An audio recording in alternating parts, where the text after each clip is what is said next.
কবর প্রতিদিন ডাক দিয়ে বলে আনা বাইতুদ দুধ। প্রত্যেকের কবর প্রত্যেককে ডেকে বলে, ও আল্লাহর বান্দা, জানো আমি পোকামাকড়ের ঘর।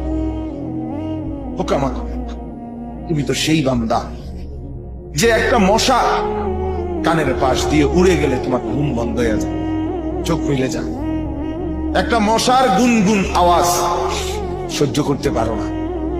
একবার কয়েল, একবার অ্যারোসোল, একবার মশারি, এরপরেও তুমি চাও যে একটা মশাও যেন আমার কানের কাছে গুনগুন না করে।